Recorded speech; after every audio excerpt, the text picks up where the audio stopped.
You went from launching an asphalt company to building this multi-tiered marketing firm. Tell us a little bit more about the origin story. Do you want to capture your audience's attention or create an audience? We've done that at Wiscote Asphalt Maintenance, my company, and Blacktop Banner, and now we want to do that with you. What really changed the game and made the difference was when I started doing social media marketing. I had started a program called Wiscote Wednesday, where I would interview somebody I knew, like we're doing here. I would tag them, and then everybody who was their audience would see it, and everybody who was my audience would see them. People started reaching out to me, right? Like, hey, we like what you're doing. People started sharing it. They were able to see our process and how I communicated and whatnot back and forth with people that developed trust. And that was really what took off in an area where that was barren. Success and the way that it looked like was fixated so hard in my brain that I was almost obsessed with making it work. I had seen my potential for the first time, and never had I been told ever, Marvin, you have a lot of potential. Or Marvin, you're really intelligent. You could figure this out. Like, I never heard that from anybody ever my whole entire life. I found that out on my own. It's very easy just to be a sheep. The harder path is really opening up your mind and your soul and finding out who you really are.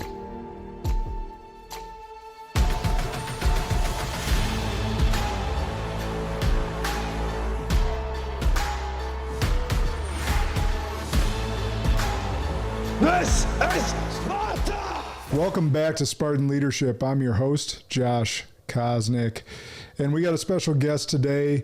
If you have ever doubted that your passion can become your legacy, today's conversation is for you.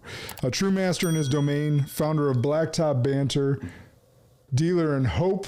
That's right. Wearing that shirt proudly today.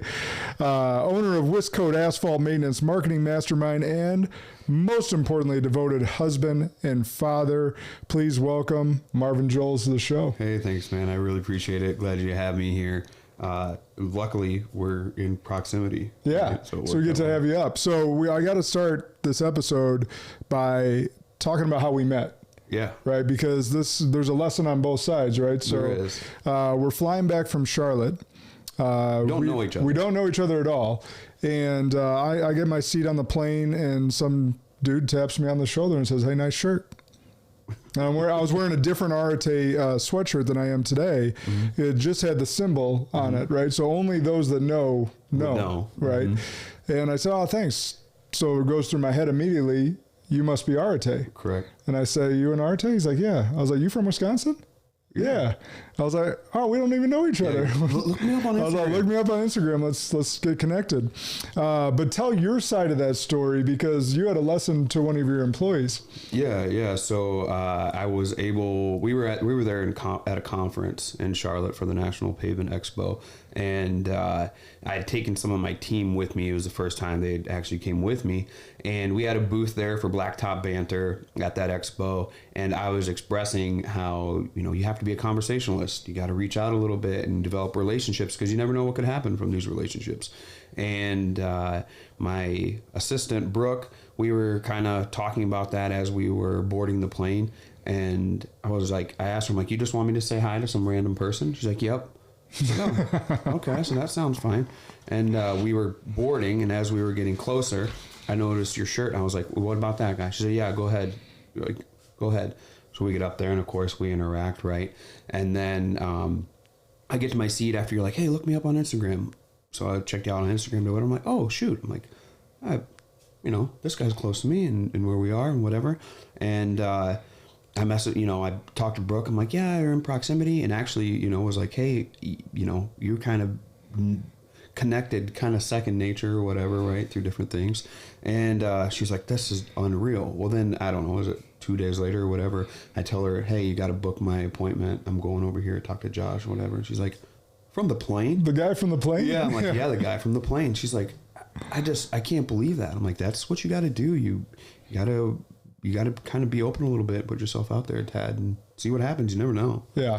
And I firmly believe God places people in our life for a reason. So, I mean, it could be a moment, it could be a season, it could be the rest of your life, but you're never going to know until you have that interaction. Yeah. And you just kind of, what I've come to find out is, I was talking with one of my buddies about this morning. You just kind of use your emotions and that little tugging feeling as your guide, and take action with that regularly.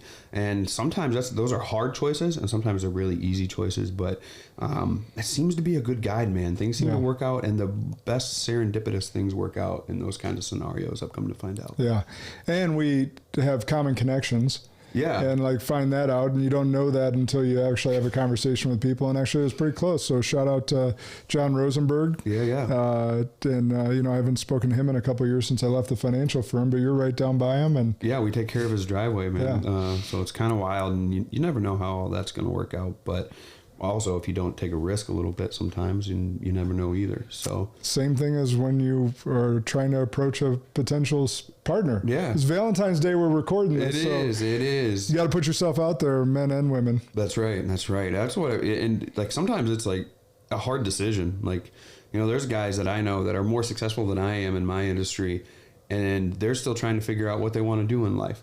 Right. And it's like, well, man, obviously it's not keep going, keep climbing this way, keep climbing financially or grow your business, do whatever. There's something else that you want to do. Make a hard decision and try to find it and chase it, because ultimately success isn't that. Success is how happy are you? How satisfied are you with the life you're living and the life you're going to live? Yes. Essentially. And the impact that you want to leave on this world. Yeah. And I think that's one of the keys to happiness, is to know that you're making an impact or have made an impact, on others. Yeah, absolutely. So Marvin's gotten a pretty amazing story, and I was immediately drawn to it because of all things to make interesting. Blacktop's got to be one of the harder pavement, blacktop. Yeah, it is one of the harder. It's got to be one of the harder, not just harder pavements, but harder things to make, like fascinating, interesting, and build a marketing brand around. So you went from launching an asphalt company, correct, to building this multi-tiered marketing firm that goes along with that. So tell us a little bit more about the origin story. I know you're country boy down in Southwest Wisconsin. Yep. Give us a little bit growing up, and then how this all came to fruition. Yeah. So I grew up in southwestern Wisconsin, and my father and mother were teenagers when I was born, and they were in no shape, no fault of their own, but they were in no shape to raise a child, right?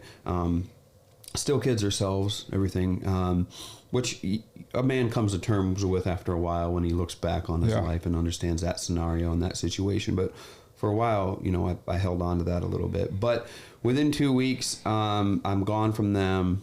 Like I said, they couldn't keep me. Rather than the state have me, my grandmother took me in. She really did everything she could do and what she knew she could do, but it really wasn't the healthiest, most blossoming, most positively reinforced place for a kid to grow up.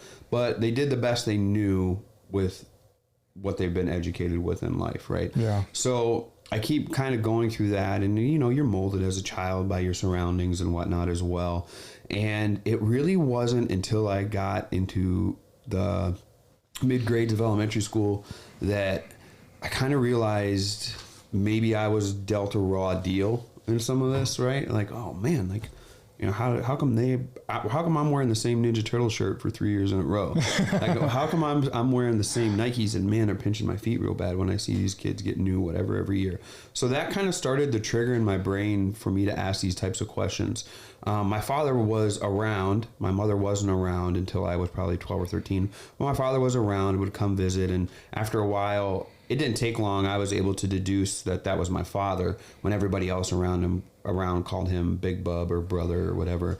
So I remember creeping up on a conversation one day between my grandmother and him, and I could hear him say, "You got to have him call me Dad."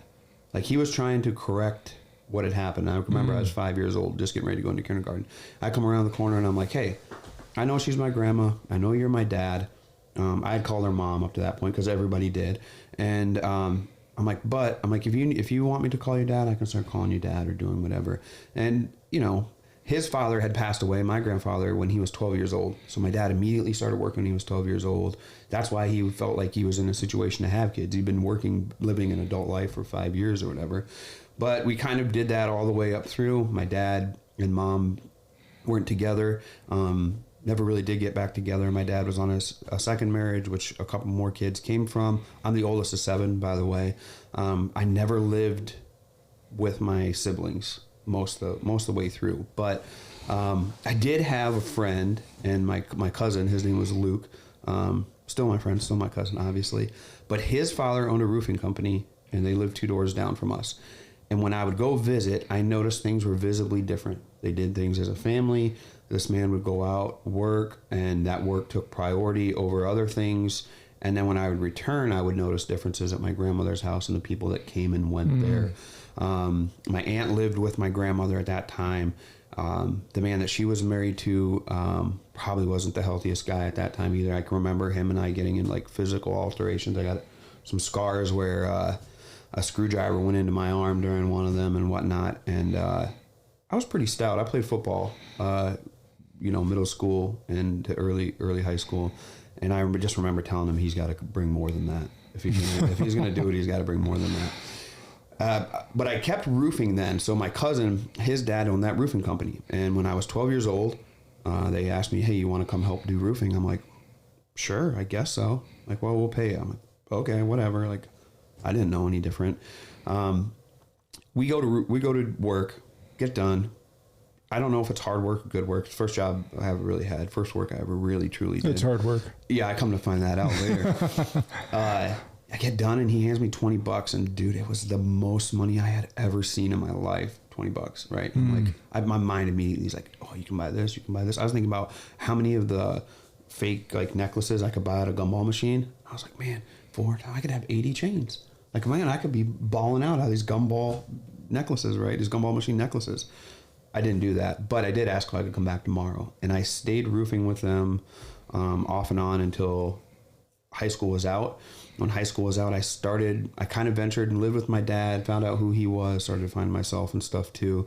Started doing seal coating a little bit, which is asphalt maintenance in general, and started to learn more about that and found out that it was a lot easier than roofing, as you alluded to. And when you're a young guy, you don't need much. I would go to work and make $100 and thought, man, I'm killing it. If I can do this 5 days in a row, man, I'm doing good. Especially in Southwest Wisconsin, like cost of living's pretty low. Man, I got it good. And you get married, and then all of a sudden you're like, well, now I kind of got to afford a couple people.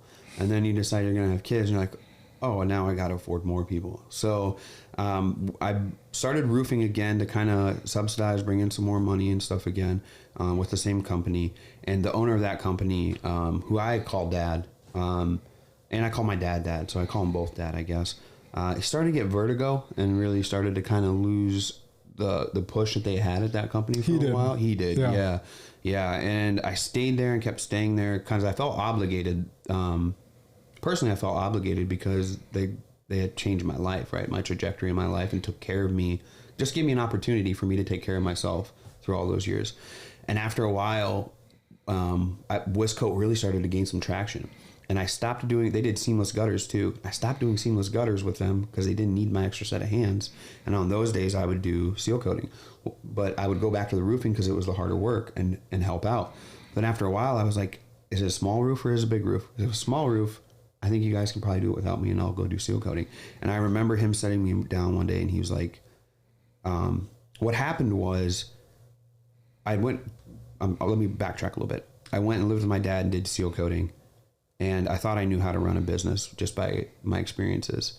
And I didn't. And I knew I didn't because I was falling short of what I needed. So when I went back and did roofing again to subsidize, I became a student. And I asked him a lot of questions about business, running business, service businesses, profit and loss. How do you know this? How do you know that? So I had kind of fine-tuned my education on that process the second time through so that I was preparing myself to be successful on my own right. And he sat me down one day and he's like, just go. He's like, just go do it. You're going to do great. If not, you can come back here, but I don't think you're going to be coming back here. And within 2 years, I remember because you would share with me like, their gross statements and everything. And within 2 years, I had surpassed that, what he had done. So he had done really well training me and bringing me up. Yeah, I was going to say though, with that training, like it requires a ton of humility on your part. Mm-hmm. To be able to go, okay, I don't know shit about running a business. Yeah. I'm failing at building this business. Yeah. So I need to go become a student again. So many people, I I feel, I don't know the exact percentage, but we know that 80% of businesses fail in their first year, and there's another 80 that fail over the next 4 years. Mm-hmm. You would have failed without that humility. Oh, buddy. So, it wasn't easy, and it was almost forced humility because I was in survival mode, right? Like I had to figure it out. Like I had to. I'd had a normal job in high school as well. When we weren't roofing, I'd worked at a gas station making pizzas and stuff in the town where I grew up, and I hated it. And I knew I didn't want to do it, and I was miserable. As soon as summer hit, I'm like, I'm going roofing again, and I'm going to do that. But I had always been willing to sacrifice in the short term for the bigger picture in the long term. I was a big fan of like the Rocky movies growing up, and Gladiator and all these ones where these guys are willing to go through the crud to come out the other side, right? And have a shot. I just wanted a shot, an opportunity at doing something larger than what I believed or the outside world believed, or maybe the universe believed I was capable of with the hand that I was dealt from the beginning. So that's what I did. And like I said, there's times where we were in between the roofing. My wife, Kelly, and I would go buy like 10 cheeseburgers off the dollar menu and then ration those out back when a dollar menu was actually a dollar menu. Yeah. And I remember that. Yeah. Well. And we rationed them out. And there were times where we taped up bedrooms in the place that we were renting so that we didn't have to heat those bedrooms and stuff as well. And, looking back on that, because I was trying to save as much money as I can to allocate it towards the business so that we could have what we needed in order to succeed. And I was really pounding my head against the wall with a lot of that. But it wasn't that I was pounding my head. It was just that it was a hard industry. It's easy. It's an easy industry to get into. It's cheap to get in there. And then there's a dime a dozen. The competition's always a race to the bottom. Who can do it the cheapest, right? And it was really hard. Looking back, I would have changed my trajectory and not chose that industry. But what really changed the game and made the difference was when I started doing social media marketing. I'd always been kind of the class clown going up, and I think that maybe that's because it kind of helped me deal with my situation too. The fact that I knew I could make people laugh and made light of situations and stuff. And that was cool. But when you asked me to go knock on a door or to talk to somebody, like walk in and say, hey, we'd love to give you an estimate on your parking lot, I froze up. Like, I mean, froze up. Like I can remember like knowing like we're going to starve. Like this ain't going to work. I have to figure something else out. Cue in my dad, not the dad I roofed with, but the other dad that I'd been living with at that point, who took me out, was doing seal coating, things like that, and was like, this is how you do it. This is how you do it. This is how you do it. So I was the first person in my family lineage to graduate high school, let alone go to college for anything or whatever, which I have a little bit. But he was street smart. He had to survive when he was 12 years old. So he taught me how to do it to where I'm comfortable somewhat and enough to survive. When I was able to take what I had learned from him and couple it with what I had learned in school and what I had learned from being a Gary V nut, right? Just listening to everything that Gary V said about marketing, that combination sparked something at Wiscote that nobody could keep up with at that time because I was so far ahead of the curve. I didn't know I was. I just knew I didn't want to talk to people face to face. And I didn't really want to be on camera. The very first video I made for Wiscote, I was so nervous that people were going to think I was crazy for doing the social media stuff and making videos, because you don't do that where we are. I didn't come out of the house for 2 weeks.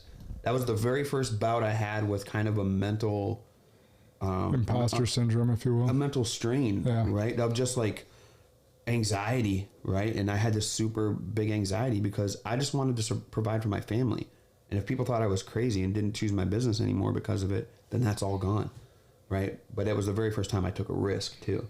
Yeah. So then once that started to snowball, man, I didn't back my foot off the gas.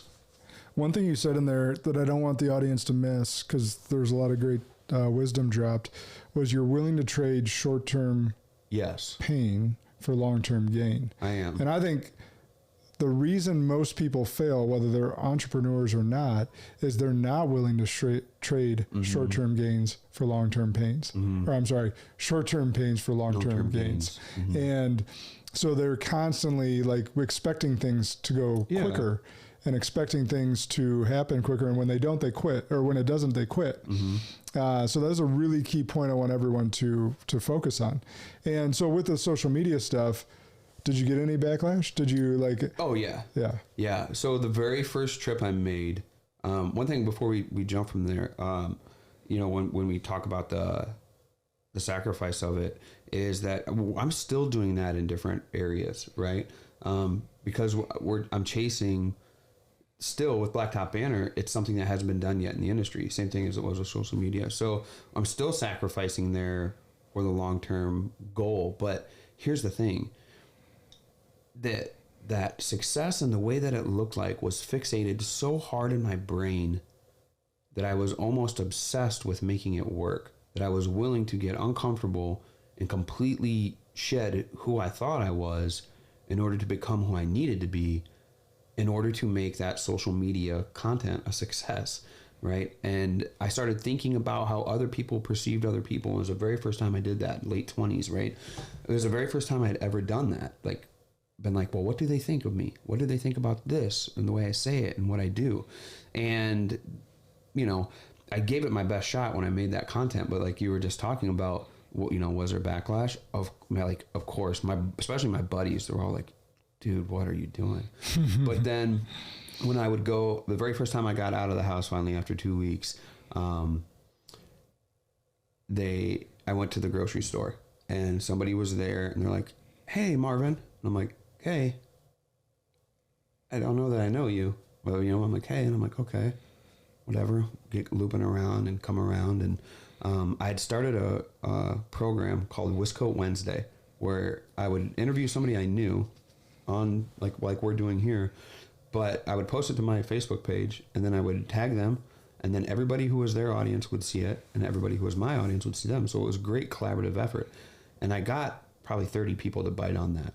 But that was where I was really nervous because I did the first one with somebody who was running for state senate. So I'm already cutting the audience in half, right? Of political sides and whatnot. But I get to that grocery store and I loop around. She's like, I really loved that interview. It's fun. It's local. He's like, I hope you're doing more. I'm like, there's one coming out next week. Like, oh, okay. There wasn't one coming out next week, but I had to make it happen because I had committed to that. So I went out and asked the pastor of our church to do it. And then by that time, people started reaching out to me, right? Like, hey, we like what you're doing. We want to be on there and do it and share it. And people started sharing it. That's really how Wiscoat's brand to, you know, people buy from people they know, like, and trust. They knew me before I knew them at this point. They liked the program, thank goodness. And then they were able to see our process and how I communicated and whatnot back and forth with people that developed trust. And that was really what took off. In an area where that was barren, flowers started to bloom, right, with what we were doing. So by that point, I knew I couldn't turn back. But I still had a lot of free time because it wasn't like the door was getting pounded down yet. Yeah. So we'd work until like 1 o'clock, and then I would maintenance some equipment with one of my guys, and we'd make that video about how we made equipment or did this. And little beknownst to me, people from the asphalt industry started to watch that stuff because I was one of the only ones early on that was posting videos about their work and what they do within the asphalt maintenance world and asphalt world in general. And I started to get comments. That's where the worst of it is. Like, from your own industry, from where nothing ever was, and you're the tip of the spear. Crabs. Buddy, the arrows that I took early on were brutal. And they were brutal enough to give somebody a mental breakdown, which I had plenty of, right? But the next day, I'd put my feet under myself and do it again. And I had some great mentors during this journey. I became friends with people in the green industry, which is lawn care and landscape. And they had already had a community built and influencers there and people that had already been posting stuff like that. And they really took me in, and I would ask them these things that were just eating at me and making me depressed and scared and anxious. And they were like, oh yeah, we already did that. Like, don't even worry about that. And I was like, this too shall pass. Yeah. So essentially what it was, they're like, oh man, don't even worry about that. You'll get past it. I'm like, dude, I haven't slept for 2 nights over this. And here's what will happen for those in the audience that are possibly thinking, to go down that path or scared of it because of what your audience might say is, or I call them, crabs in a bucket, those that are in your industry or those that are in your friend circle or those that when you're trying to elevate up, they want to pull you back down. Oh yeah. So what I will say about that is they're going to hate on you until you make it. Yeah. And then they're going to be like, oh, I believed in you this whole time. I knew it. And then you have the choice to be like, cool or not. Yeah. And here's the thing, genuinely, I'm a nice person. Genuinely, I want everybody to succeed. My goal is to live a life and a journey where I develop relationships. So in a state where I succeed, the people around me succeed. And at the end, we get to celebrate all that success of a life well lived together. That's the point of what I do and what I do now. But at the beginning, like you were saying, the crabs, trying to pull you down, they were trying to a lot of people are trying to justify their own existence through their knowledge and what they've done with their life up to that point. And it's hard for them to do through their work or even sometimes like through their family or what they've created. So the only way they can do to build their building up, which is not the right way, is by tearing others down, and it never works, right? But I see it still. Here's the crazy thing that's happened that I'm starting to witness more and more now with the success of Blacktop Banner and how big of an impact we're making. Is at the beginning I had those guys that were the crabs that were tearing me down and taking shots at me, and some of them, like my response to them would be like, well, then show me the proper way. Make a video. Go ahead, put yourself out there, make a video showing how we do it correctly. And then I can do it correctly. Like I want to be educated. That's what got me from where I was to where I made it, right? Through my roofing dad, I guess. Yeah, your humility and learning. Right. Yeah. So I'm like, so show me how to do it. Like I want my business to be successful. That's why I started this whole thing, right? Initially was to be successful in business and to learn and get educated. And once I started calling people out on that, then all of a sudden it was like, well, now we're not going to make that video, right? They're not going to do that, put themselves out there. So once we started to quote unquote make it, I started writing articles for Pavement Magazine about social media content creation and how we're doing it in a rural area and sustaining and growing. And then National Pavement Expo reached out and said, hey, we'd love for you to speak on this. Very first time I had ever really spoke openly and candidly about social media and how we use it.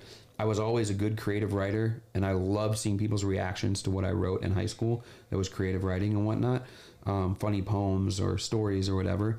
So I was open with that, and to be honest with you, I knew that my videos had already had tens of thousands of views, and being in a room of 30 people really wasn't going to bother me at that point, right? Especially people I don't know. But I did respect a lot of the people. I knew them by reputation, and I was a new kid on the block. And for a while, once I started to make it and started making our industry, like people say, sexy, right? With what we do at Blacktop Banner, we show it in a cool light. We get people interested. We highlight great companies and contractors and our industry, and people really liked it. What flipped is now that we have garnered a lot of success and we keep going into a successful area within the media company that has become Blacktop Banner, which just started as literally Wiscoat Wednesday, except in the blacktop world where I was interviewing my friends.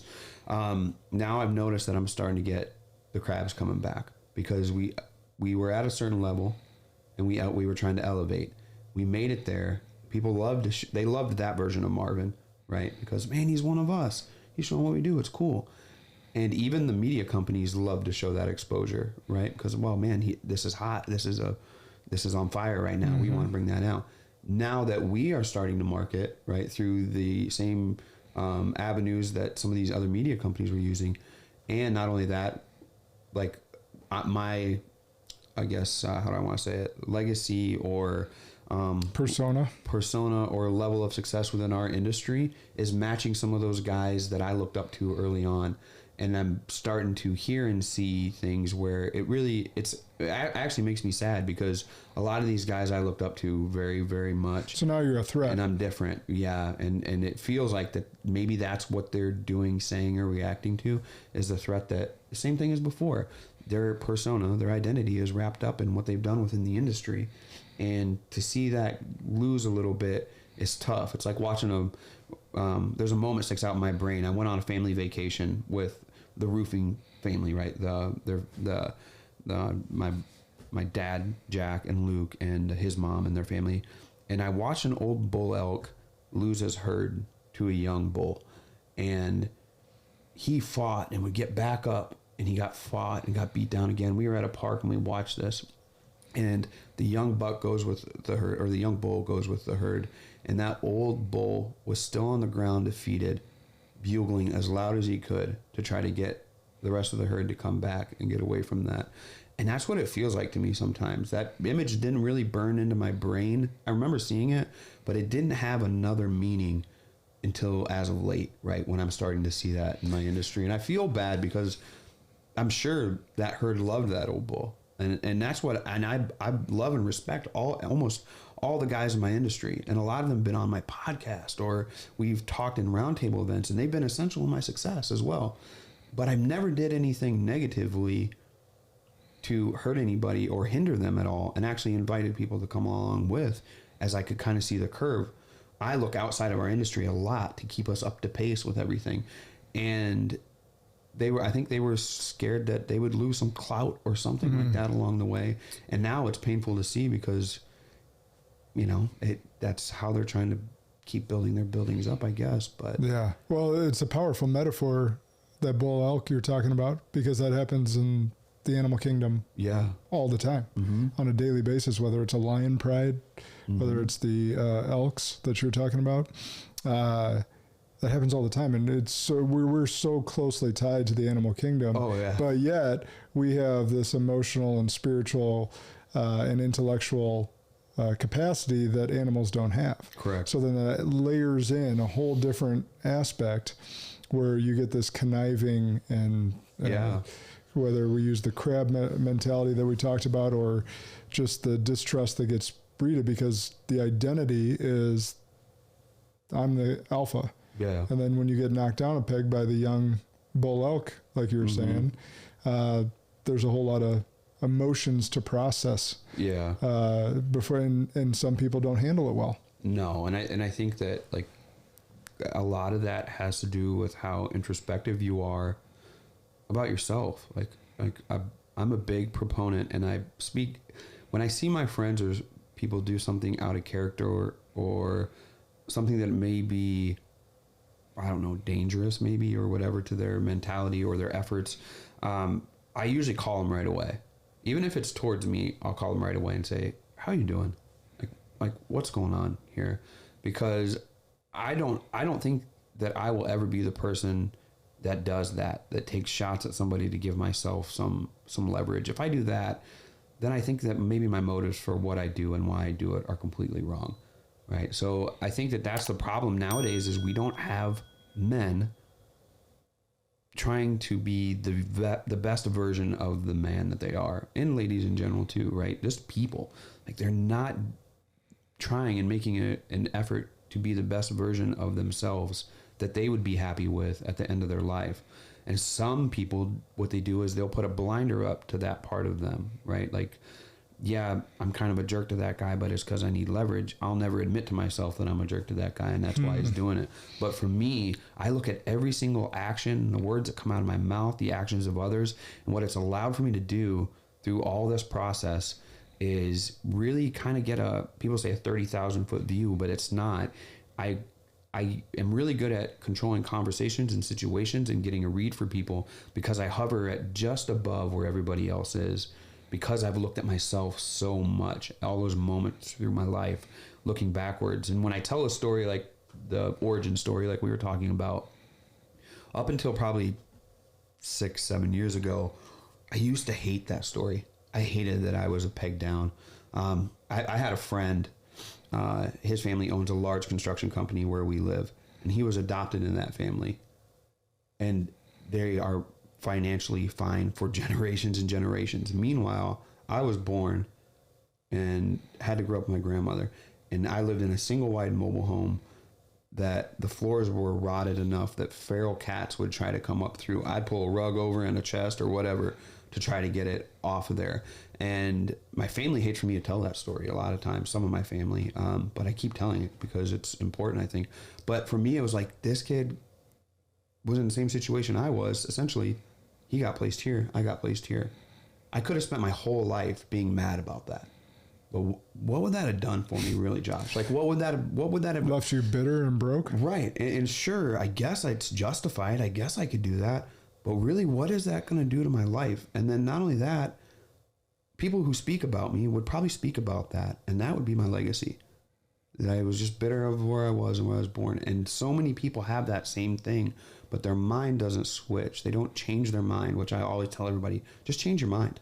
Like, just change it. Yeah. And make that change. Because there's something pulling at you, whether it's divine or the universe or God or, your conscience, whatever it is. There's something pulling at you that is trying to guide you in the right way through all these choices. The only way you don't do it is if you consciously decide not to do it, or you put those blinders up and don't look at it. It's very easy just to be a sheep. I hate that people use that, but it's very easy to be, but it's the harder path is really opening up your mind and your soul and finding out who you really, really are. And a lot of that comes through adversity.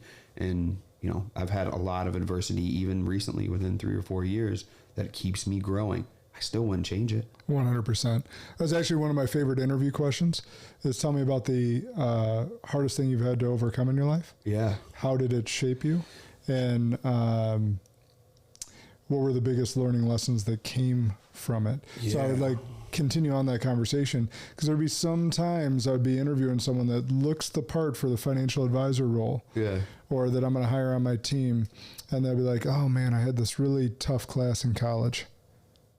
And I'd be like, that's the most adversity you faced? We're in trouble. It's like, I don't know where to take this interview anymore. Yeah. So the point is that the adversity that you face has made you into the person that you are today. So owning that origin story, regardless of what family members say, it's you guys. Yeah. And the fact that you are where you are today should make the family proud. Yeah. Not think any other way of it. Like, you can be embarrassed about where you came from, but that doesn't define you. No. Who you are today and what you're doing and impacting, that's more definition. Yeah, and it's made me proud of where I came from, really.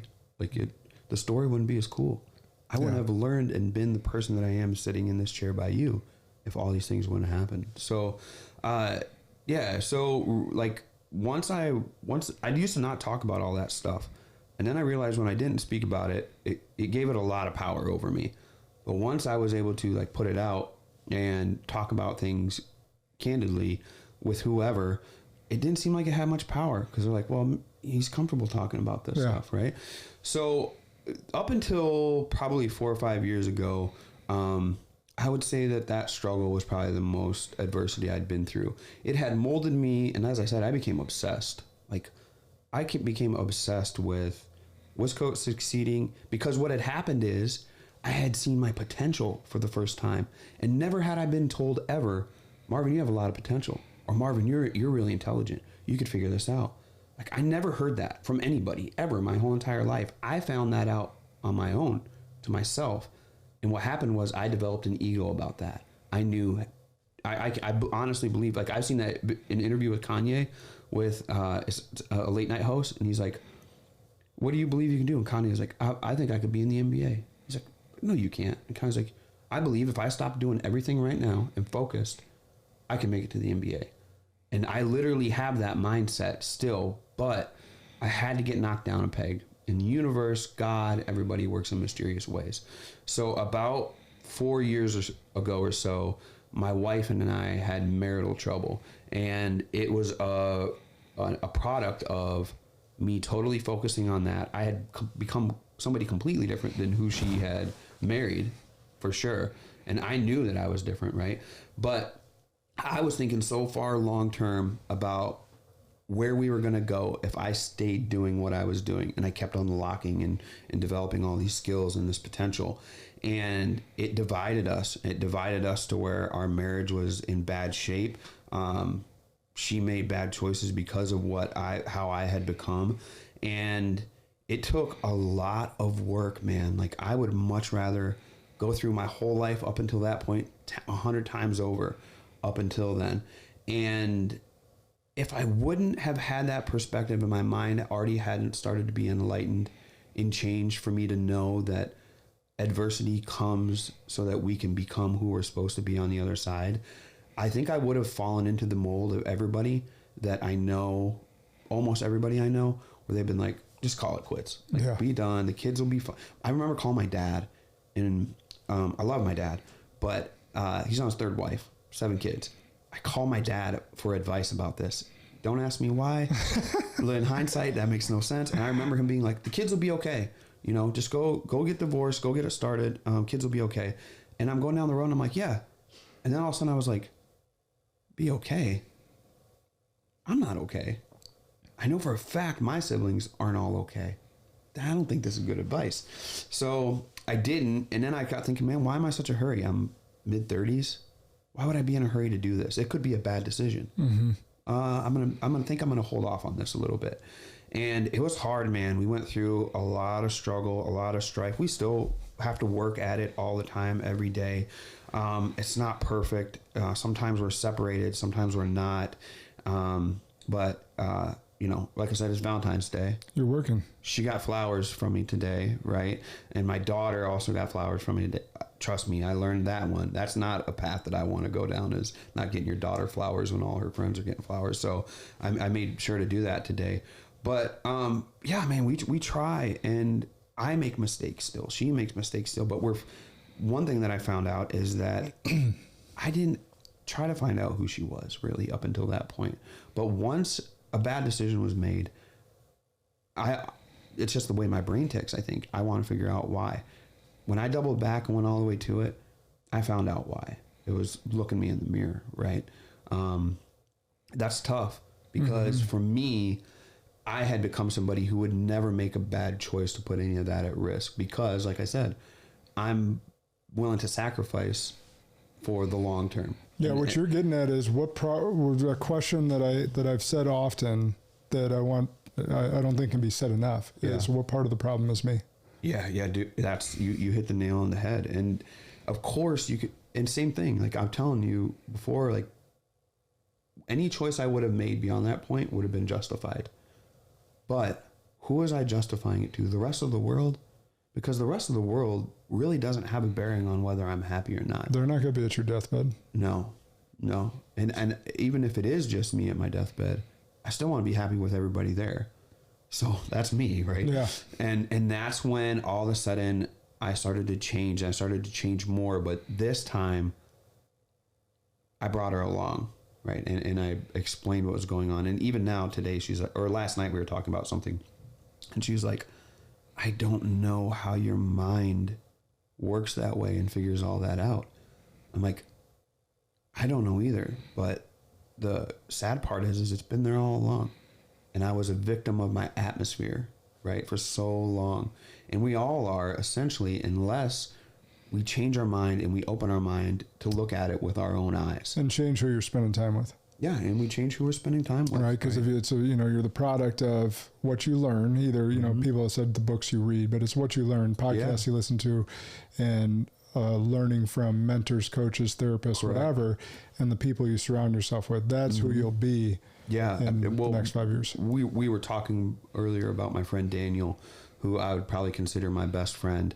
We don't talk enough. We hung out with each other more this year than ever. We're both in the same group you and I are in.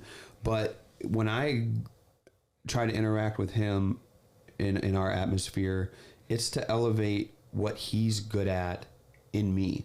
And then he will come to me to elevate what I'm good at, pretty much this conversation, in his life, because he also wants to have a purpose. He also wants to find out who the best version of Daniel is. And a lot of times we'll have these conversations, and the way the universe and God works is amazing sometimes, because we won't get too far away from that conversation and the scenario pops up right then and there for us to make those choices. So, that's one thing that I encourage people to do is, take a good hard look at yourself. Look back. There's a reason why your life happened the way it did. There's a reason you're sitting in the seat that you're sitting in today. Yep. And all the choices that you made, all the people that have entered your life, everything that's happened to that point is a culmination of why you are where you are. Yeah. So it's like, what part of the problem is me? What part of the solution is me? It's tough. It's a tough one to look at, but you also got to be happy with who you look at in the mirror. Correct. So you got to do the work on yourself. Have to do the work. to make sure that the person that's looking back at you, you're happy with. You nailed it, man. That's good. So, okay. So I want to skip to, because your marketing piece and like your niche, you're in an extremely niche piece. Yeah. And there's got to be some people listening to this. They're like, I don't know if I could, put out a brand, if people would be interested. And I was just thinking, like, most people, I'm one of those people, Yep. that looks at asphalt, or looks at pavement, looks at concrete, looks at any of that. First of all, don't know how it's made, don't know why you use blacktop versus anything else, don't know what they use on the highways. I just drive on them. I seen that. Right? When I came here, I seen that. Yeah. Oh, thanks. Is that bad? No, it's good. All right, cool. It does need a little bit of attention, but it's good. All right, good. So, well, you'll have to let me know what that's going to cost. Everything in our life needs a little bit of attention. That's right. At least a little bit. Some of a lot. Yeah. So I'm just thinking, like, okay, you created this great brand. Yeah. And you actually, and like you mentioned a little bit earlier, shined a light on people that don't get a light shined on them. Correct. Some blue collar people that are just going about their day, earning a tough but good living. Yep. And you made a huge brand out of it. We did, yeah. Like, speak to the people that may be thinking that about their industry right now, and what they can do, and what it's, I mean, you've talked a little bit about what it's done for your life already, and just how it's elevated your other business and your personal persona and all these different things. I'm just thinking there's got to be people listening that are, I'm in an industry, or I have a passion that is boring and mundane, and I don't know how I do it. So speak to them. So here's one thing I always tell people when they ask me this question. Do you go to Walmart? No, I go to Target if anything. I avoid Walmart like the plague. I also don't go to Walmart, right? Here's why. There's way too many interesting people at Walmart. Yeah, if I was going to people watch and not shop, sure, I'd go to Walmart. Right. But I necessarily don't always want to be around those interesting people, right, that I meet at Walmart. But I try to avoid it a lot myself. But when I focus on the people part of it, there's two things, especially if we're going to use Walmart as a scenario. One, if you observe long enough, you will hear some interesting things or see some interesting things, right, that are very entertaining. So there's two things. The interesting parts of whatever you do, whatever your industry is, if you look close enough, there's always something entertaining about it, right? And there's always something interesting about it, no matter what it is, to whoever that community is.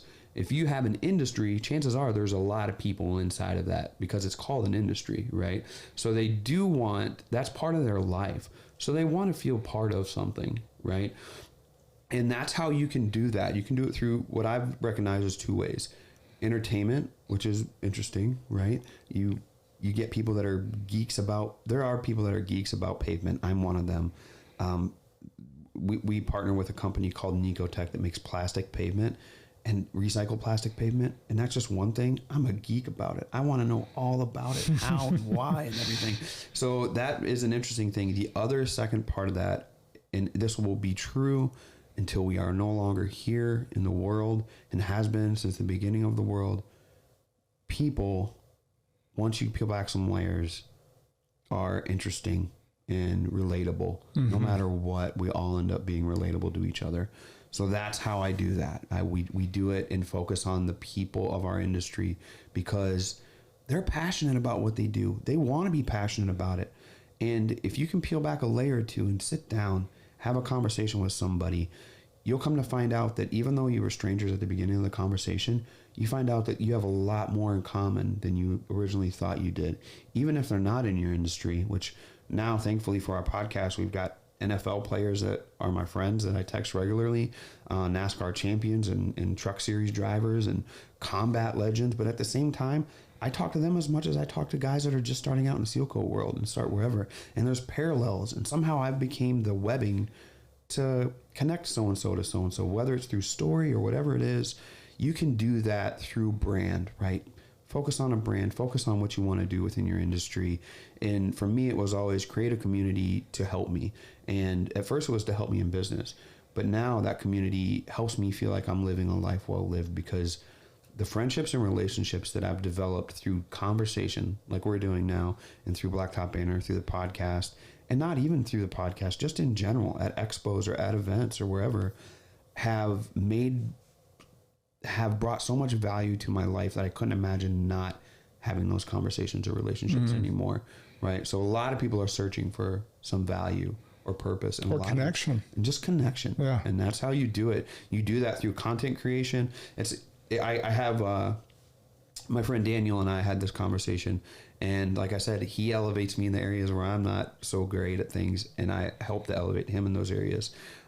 He's like, man, I don't need to, I can just run my business really well on the great core values that we've instilled, and that'll be a beacon in my industry. And I'm like, well, while you're doing that, I'm going to be posting a dumb video about crack billing, and it's going to have 100,000 people watching it, or 1 million, and they're going to do what I said in that, or they're going to take that value to the bank, while you're hoping that somebody looks at your video somewhere in the middle of nowhere, internet in the desert, and they find it, bring value to it. And he's like, well, if I can just bring value to one, how many times have we heard that? If I could bring value to one person to make it worth it. Yeah, that's true.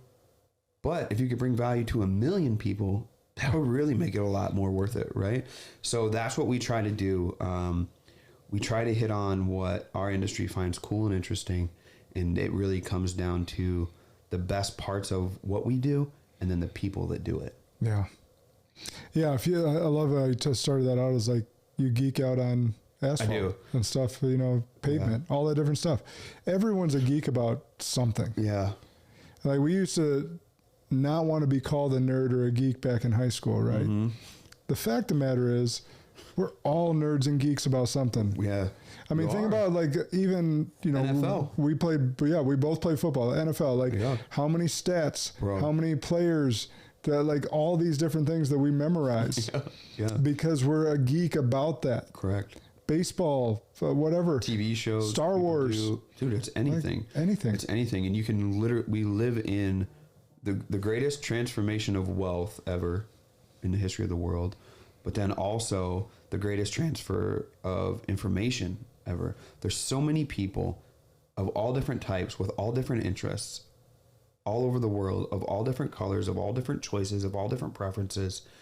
There is an avenue no matter what for whatever you're into. I met a girl on an airplane who I was traveling back from Boston to here, and she was going to an expo in Phoenix, Arizona that she got invited to from her Instagram page, and she makes balloon sculptures like at weddings or special things. And she's like, yeah, they invited me. Like, this is like the happiest moment of my life.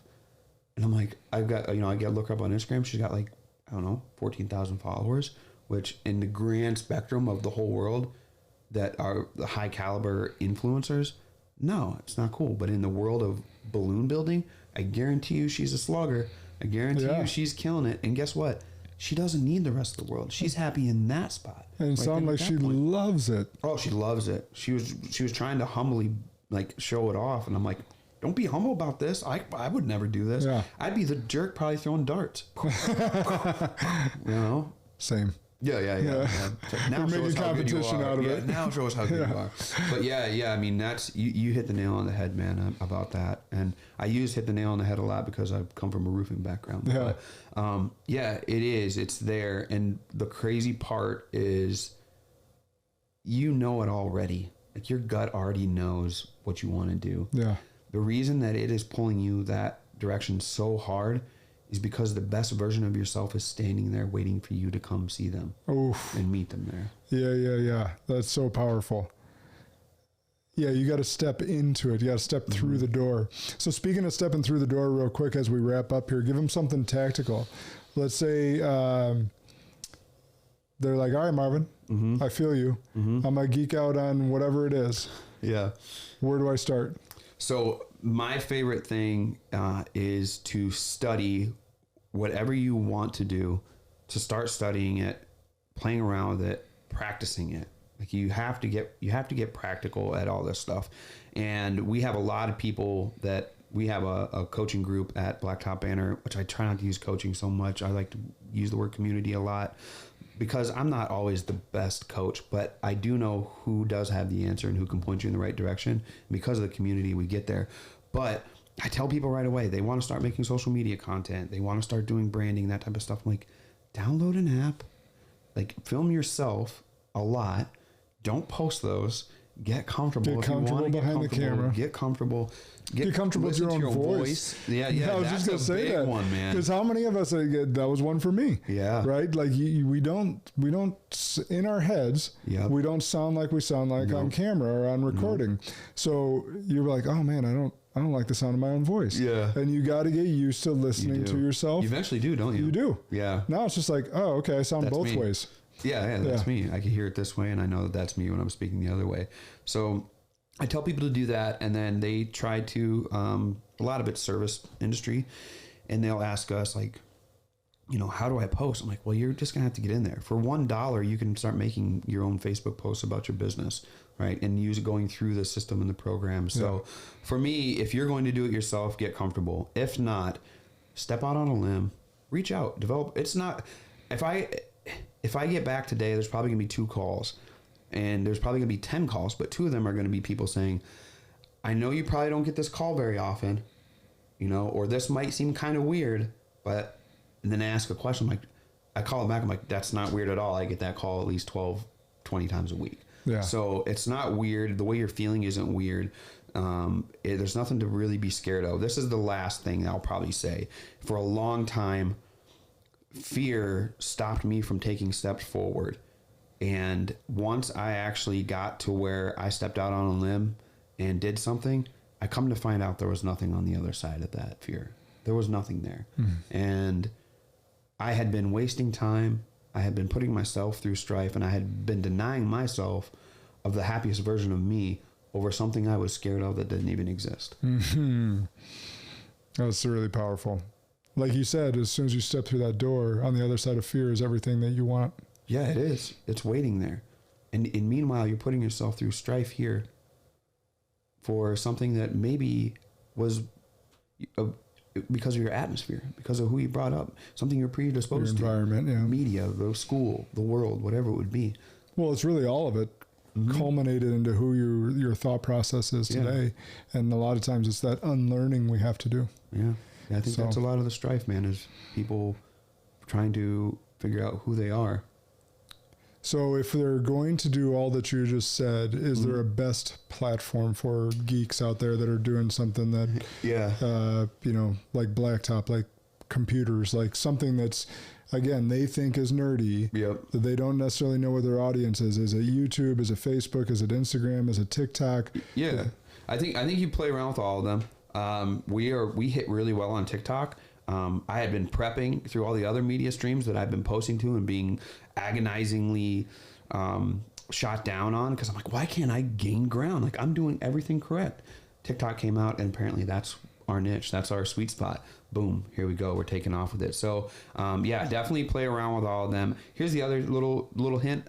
Find somebody who is the leader in your industry in that realm as far as social media content, whatever. I can almost guarantee you, if you have an industry, there's somebody there making content, doing things already in some fashion or form.